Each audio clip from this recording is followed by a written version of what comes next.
Здравствуйте, уважаемые зрители! Хочу ознакомить вас с ситуацией, что происходит в Армении и Азербайджане. Последние новости. Что пишет азербайджанская пресса. Российский политолог Станислав Тарасов заявляет, Пашинян открыто пошел против Путина. Вот, Путин сидит напротив Пашиняна, и у них очень испортились отношения. Сейчас ознакомлю, что здесь пишут. По мнению российского политолога, Пашинян создал интригу, которая вызвала антироссийские настроения в самой Армении.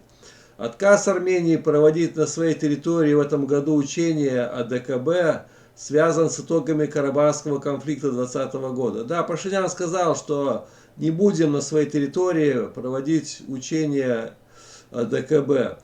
Армения была недовольна поведением членов АДКБ по отношению к тому, что происходит в зоне Лачинского коридора, а также вооруженным столкновением в сентябре 2020 года на границе с Азербайджаном.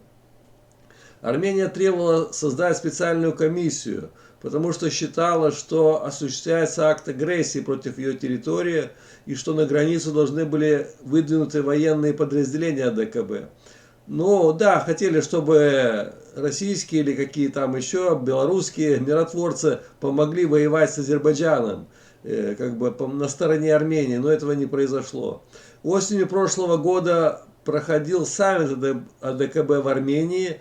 Ереван впервые отказался подписывать итоговый документ. Да, Пашинян говорит, мы не будем подписывать. Путин стал нервничать, бросил ручку на стол. Лукашенко тоже там что-то начал орать. В общем, Пашинян враг номер один сейчас у Путина.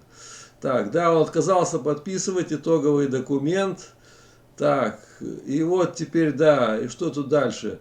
Теперь они отказываются от учения, отказались, да. Они пошли ва-банк, армяне, и рассчитывают, что решить проблему им помогут западные партнеры. Ну, так и точно, да. Пашинян рассчитывает на Америку, на англичан, на французов.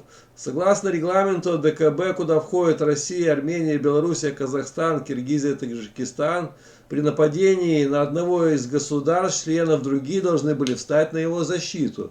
Вот так. Видите, не встали на защиту Армении. В случае конфликта в Карабахе организация повела себя иначе, напомнил Станислав Тарасов.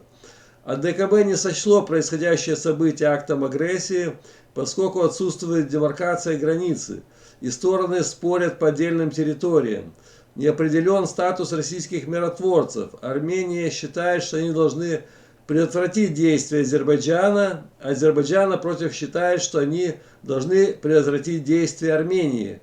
Пашинян создал интригу, которая вызвала антироссийские настроения в самой Армении. Объясняет политолог. Да, сейчас там протесты каждый день против российских миротворцев, против российской базы в Гюмри. В общем, очень накалились отношения, смотрю, между Путиным и Пашиняном. Неясно, чем это все закончится.